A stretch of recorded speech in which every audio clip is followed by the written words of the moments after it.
Hello everyone, it's Cameron back with another video. Before we go any further, I just want to say Happy New Year to everyone. Hope you all had a great Christmas. I did, had a good Christmas, and this is my first video of 2019, so I thought I'd say Happy New Year. So I thought I'd make the first video of 2019 a special one. I'm going to be reviewing, finally after quite a long while, but I'm reviewing Tom Petty, American Treasure. Thought the time was right to do it. I was going to do it at the end of 2019, but I got busy, but now I'm going to review this album. I'm going to review the first two discs today, and then I'm going to do another video where I review the other two discs. So a little bit of background on this project. Of course, as we all know, Tom passed away in October 2017. But the amazing thing was that he'd left hundreds of recordings in his vault, which Mike and Benmont had forgotten about until they reheard them. And Mike Campbell and Benmont Tench and some of Tom's family had forgotten about until they heard. I think there was some they still remembered, but there were hundreds of live recordings, hundreds of studio outtakes, and many tracks that had never been released before. And this is the product, and this is the result of it. This took them months to compile, but they're really interesting interviews, which around about the time of them making the project about Tom's writing. This compilation really shows Tom's writing, so I'm going to show you the content. Here's the front, and there's a sticker that advertises it. And the back with the tracks, and a quote from Tom saying, "Don't be afraid to live what you believe," which is from the track Keep a Little Soul, which we'll talk about in just a few minutes. I've shown this before in an unboxing, but I'm going to show it again. Here's the book with like a lot of different pictures and liner notes about the tracks and the recording dates and who plays on them and the engineers and the producers and whatnot. So pretty much, you know, a lot of like interesting facts behind these tracks. So in this review I'll just be talking about the differences between the original versions, if they're alternate versions, and as well as about the tracks in general, really, because there might be some interest, because there are some interesting stories behind like these tracks.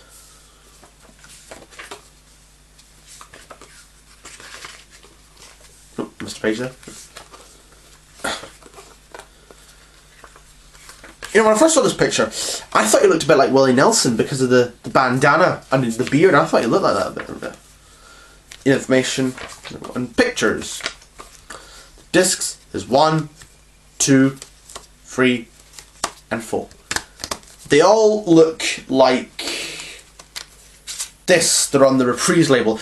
All discs are similar, so I'm just going to show this one, because I think you've seen them before with the unboxing video. But now I'm going to talk about the tracks. So this is going to be the first two discs. This is American Treasure Review Part 1, and then I'll do Part 2 at a later date. So we open this compilation, this album up with Surrender. This is a previously unreleased song from 1976. Surrender is one that Tom and the Heartbreakers attempted to record over the years, but they never got it right. They tried it during the sessions for the first album.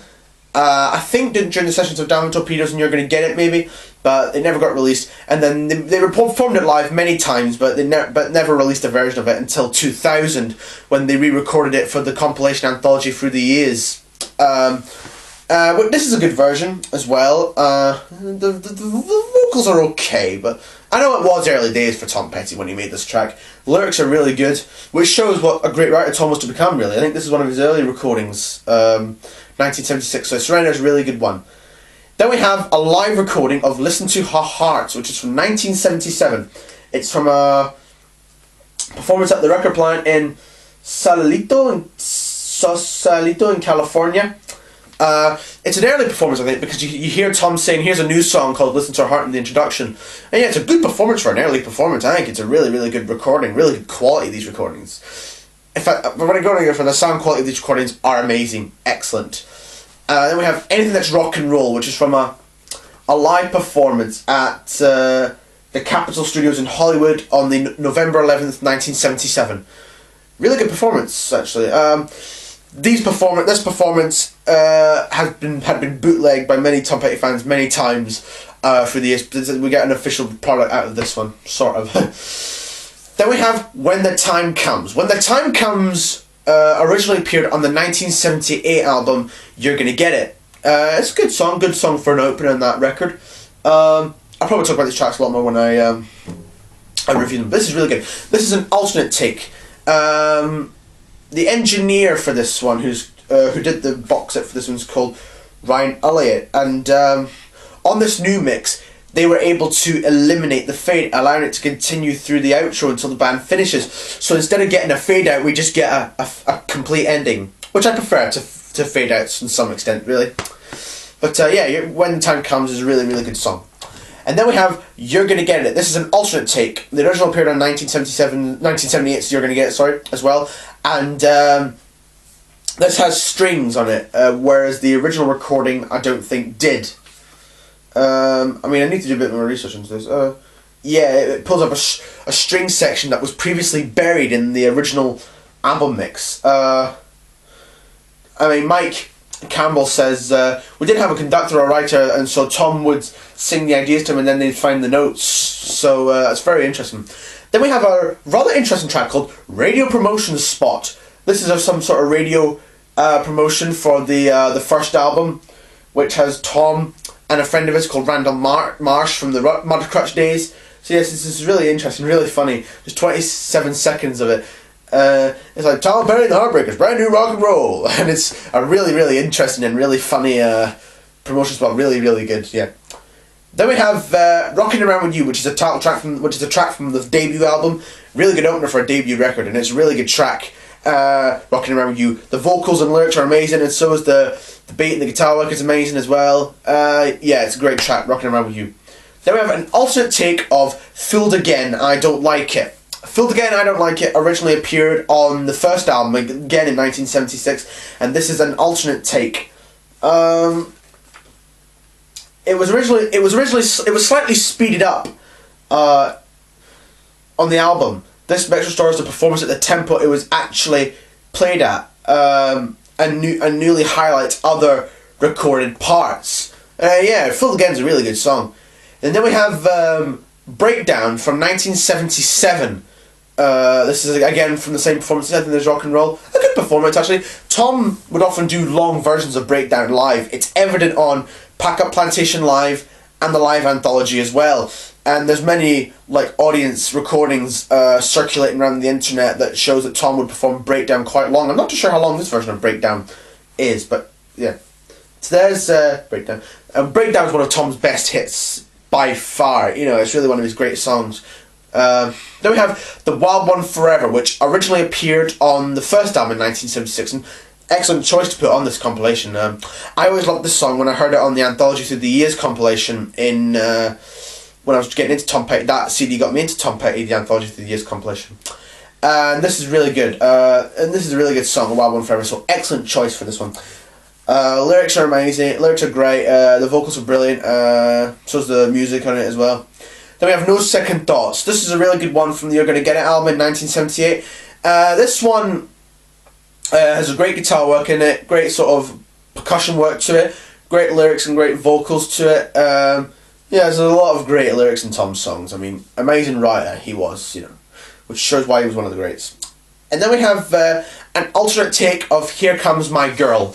"Here Comes My Girl" is a classic off the Damn the Torpedoes album. It really is. It's one of his great songs. And this version is different because, again, like "When the Time Comes," this has an ending instead of a fade out. So yeah, it really is. See, this has an ending instead of a fade out. So yeah, so it's a bit longer, So I like both versions, both alternate take and the original release version of Damn the Torpedoes. They're both great. Then we have an alternate take of "What Are You Doing in My Life." "What Are You Doing in My Life" originally appeared on Damn the Torpedoes again. This is slightly longer as well. On the ending, Tom was heard to be doing a mock Elvis sort of mumble. The engineer's name, who was Shelley Yakis, or Shirley Yakis, and then it instead of it fading out, it ends. So you get to hear a lot more Shirley Yakis. I can actually do it really well. I can do it really well. Then we have an alternate take of "Louisiana Rain." "Louisiana Rain" is a song I've always really loved from Damn the Torpedoes. And this is a really good alternate take. Mike Campbell says that this is the take before the one that was released on the record. This is one that Tom had written in his Mudcrutch days because it's on the playback box set, which I've done a separate video about, which I've done a separate video about, and there's a different delivery than on the released version, but it's still a really, really good version. Then we have another unreleased out track called Lost in Your Eyes, which is from 1975. This track was a Mudcrutch one. This is one that they tried for an LP. The story was with Mudcrutch was that Tom, Mike and Benmont at the time and a few other friends made a tape at Benmont's house of different songs, and they sent it to a record company and they tried many record companies before they went to Shelter Records. And then Shelter Records, they tried making an album. They made a single first. Sadly, however, the single was a flop, and Mudcrutch split up, and Tom and Mike and Benmont became Tom Mike and the Heartbreakers with the additions of Ron Blair and Stan Lynch. So it's really, really good story. This is one. It has a really good horn to it, great lyrics, great vocals, a good music to it. Really good arrangement for it.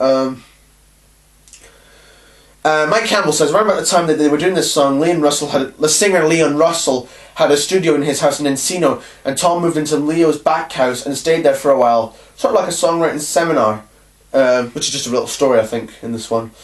So yeah, it's a really, really good recording of really good song. Then we move on to disc 2, Keep a Little Soul, which is a previously unreleased song from the Long After Dark sessions. Great song. This was one of the first, when this was announced, this was the song they announced with it, and I thought, wow, what a great song, and it really is. So yeah, Keep a Little Soul has great lyrics, great music to it, great vocals as well, great music to it, and one of the lyrics is in the back, don't be afraid to live what you believe. So yeah, really great song. True meaning for that song. I'm never afraid to live what I believe. Benmont Tench said he cried when he reheard the song because he lost his cassette copy of it. So yeah, it's a really, really great song. Keep a Little Soul. Then we have a live recording of Even the Losers from Rochester. Hang on a second. I need to look at the notes here. From the Rochester Community War Memorial in Rochester, New York on September 9th, 1989. A really good version. It's just Tom and the acoustic guitar with this one. And it's the mandolin and percussion and whatnot. But it's a really good performance. It's not a bad performance. It's a good performance. But I still prefer like the band live version that they did when you can hear it in live anthology and things like that. So yeah, it's a really good version of Even the Losers. Then we have Keep Me Alive. Keep Me Alive had been recorded during the Long After Dark sessions in '82, but was vetoed. It was released in 1995, originally on the playback box set, and then it was released on the Running Down a Dream. If you get the Running Down a Dream documentary, there's a 4-disc version that has two DVDs of the documentary, a DVD of a concert, and a CD of unreleased tracks, and Keep Me Alive, and it was in a different mix in that one. So it's been released in 3 different mixes. It was 1995, 2007, and now 2018. Different mix. Really great song. It was one that actually I'd heard of before, but when I got this CD, I sort of played it a lot. It's one of those great songs gems that I've rediscovered thanks to this. So yeah, great lyrics, great vocals, great music work to it, great arrangement to it. The reason why it was vetoed was because the producer, Jamie Iovine, wanted to keep them at their pop rock sound, but Tom wanted to go acoustic, so Keep a Little Soul was sadly one of those ones that was vetoed. And in fact, Benmont and Mike have said that, Benmont Tench and Mike Campbell have said that the reason why some songs weren't released is because they weren't considered strong enough for the final product and were left off for future use. Then we have Don't Treat Me Like a Stranger, which was released as the B-side of the UK single to I Won't Back Down. Great track. This is 1989. An amazing track. One of those ones that when I first heard, I was like, really great song. Great lyrics, great music, great vocals, great backing vocals from Jeff Lynne, I think. Yeah, it's really, really amazing. It's just one of those. It's a great song. Need I say more? Then we have The Apartment Song, and a demo recording from 1984. It was re-recorded in '89 for Full Moon Fever. This version was attempted during the Southern Accent sessions, I think.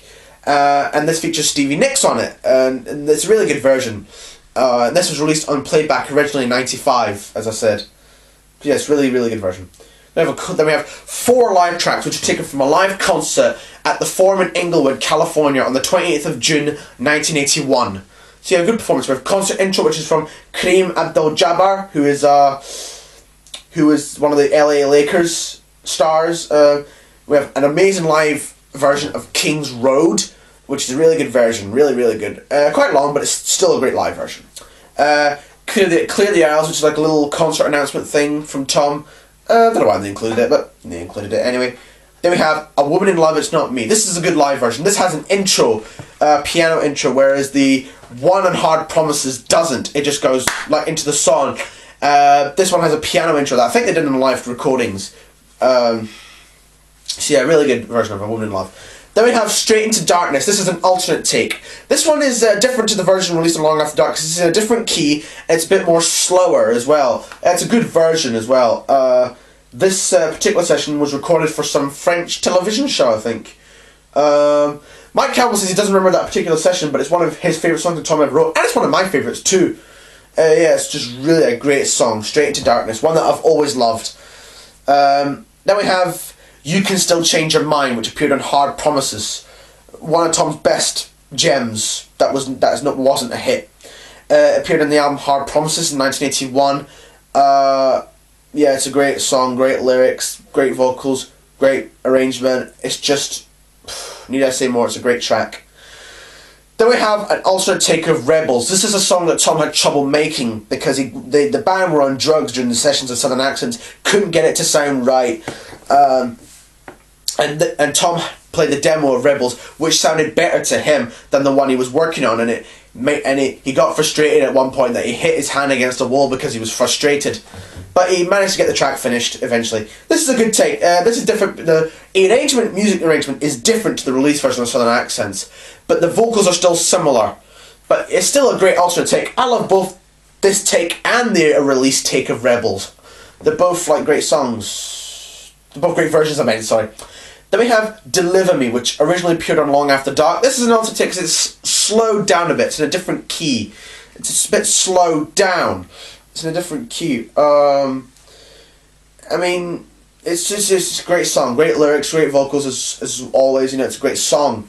A great arrangement to it as well. Yeah, it's really good take that they do here. Then we have All Right For Now, which is a track from the Full Moon Fever album. One that I'd always heard of. When I heard it, it was a nice slow acoustic number from the Full Moon Fever album. This was written for his youngest daughter, Anna Kim Petty. It's another song of hope. It's really a great song. They used to close their set list with this song, and it's a really lovely, really nice song. Then we have The Damage You've Done from the Let Me Up, I've Had Enough sessions. This is not a favourite of mine, but it's an okay song, really. I need to rehear this one maybe a bit more to talk about it. But The Damage You've Done is alright, maybe. Then we have one of my favourite Tom Petty songs of all time, The Best of Everything. This is an alternate take. This was, I think they'd performed this during the Damn the Torpedoes tour. Then they recorded it for Hard Promises, but it never got on the album. And then they did it for this album, Southern Accents, in 1985. Different arrangement, but it's got the similar vocal, but it's a great song. In fact, speaking of The Best of Everything, this song's also been re-released on a new compilation that's coming out in February, which there'll be an unboxing of, so I do hope you tune into the channel for that. But this is a really great song. It's one I've always loved. It's one of my favourite Tom Petty songs. And in fact, a bit of a story behind this one. Tom wrote this song for his first hardcore crush, a girl called Cindy Crawford, who he met when he was 14. And she was putting a band together, and she asked Tom if he had a band, and he said, of course I had a band. So he quickly learned how to play bass and put together his first band, and then he wrote The Best of Everything in her in mind. And just before he passed away, he had his wife Dana Petty look her up on Facebook. He wasn't sure what happened to her. He said she was the only person from my past I really cared about who never tried to find me. Thank you, Cindy, for inspiring such a beautiful song, and it really is a lovely song, The Best of Everything. Great song, 10 out of 10 song. Then we have Walking from the Fire, which is an unreleased track from the Southern Accent sessions in 1984. Yeah, 84. This is a really good song. A really good song. It's a really good slide guitar driven swamp rocker. It's a really good song. Maybe one I need to rehear, but it is good. Then we have King of the Hill, which is a an early take from 1987. Now, this wasn't on a Tom Petty and the Heartbreakers album. This was arranged and written with Roger McGuinn, who was of the Byrds. And one night they were on tour with Bob Dylan in Europe, and they added Roger McGuinn to the bill. One night they went to the hotel, and Mike had a little 4-track and said, "I've got the song. Can we play it on the demo on your rig?" We played it for Tom, and he loved it. And this is Tom's version with Roger McGuinn. And Tom, I think, recorded this Roger McGuinn recorded it for an album that Tom did with him. Yeah, it's a really good song, King of the Hill. I don't really have a lot much to say because I didn't really prepare for this. I kind of thought I'd do it, really. But that's the end of American Treasures Review Part 1. I hope you enjoyed this video, and do stay tuned for the American Treasures Review Part 2, which we will review Discs 3 and 4. Thanks for watching, and we'll see you again soon.